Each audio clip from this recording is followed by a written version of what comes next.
Mimi nimetumia muda mwingi kueleza, sawa, ni katibu. Ndugu habari na wananchi, waumini wote wa dini tofauti tofauti mnaotusikiliza. Pugu Marathon ya mwaka huu kama ilivyoelezwa hapo mwanzo, bado tunaendelea kukaribisha. Ni kwamba mambo ni mazuri sana ukilinganisha na miaka miwili iliyopita. Pugu Marathon ya mwaka huu imekaa kipekee.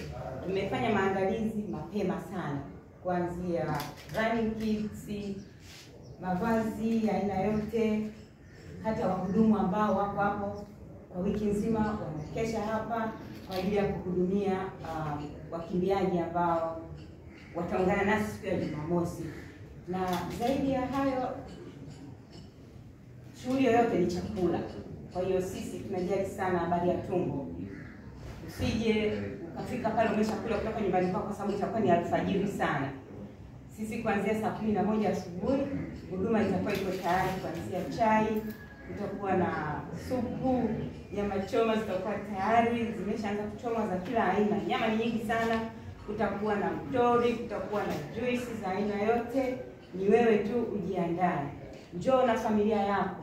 Ni siku ya mtoko, ni outing ya aina yake. Tumezoea kwenda sehemu nyingine, lakini Pugu kama Pugu ni kituo kitulivu cha hija, lakini pia ni mahali ambapo watu wanaenda kusuuza mioyo yao na kuona vitu vingi.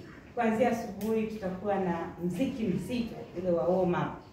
Tutacheza mziki mzuri wa kutuandaa kwa ajili ya kukimbia sasa sehemu tofauti tofauti. Kwa hiyo njoo na mtoto, njoo na mama, vijana karibuni sana, mkapime mapafu yenu kama mko sawa au mna matatizo.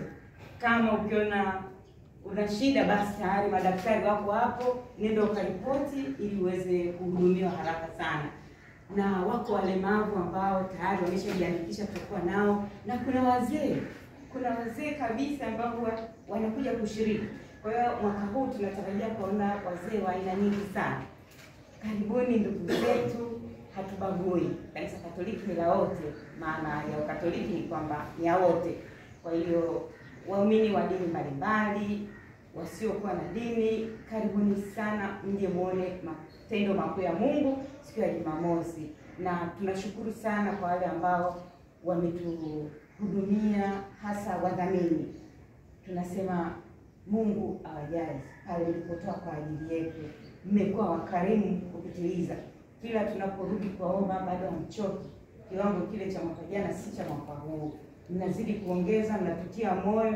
Kwa hiyo na sisi pia tunapata nguvu ya kuweza kutangaza hili tukio letu kitaifa na hata kimataifa, kwa sababu tunapata pia message za kwenye mitandao kutupongeza hii hatua ambayo tuliofikia. Lengo letu ni kufanya kituo cha hija Pugu. Sasa hivi ni cha kijimbo, lakini sasa kinaendelea kuwa ni cha kitaifa na baadaye kitakuwa ni cha kimataifa.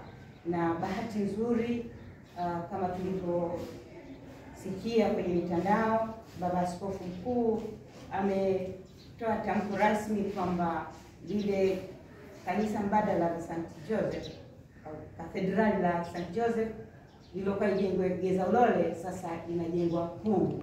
Kwa hiyo mnaona jinsi gani Pugu itakavyokuwa.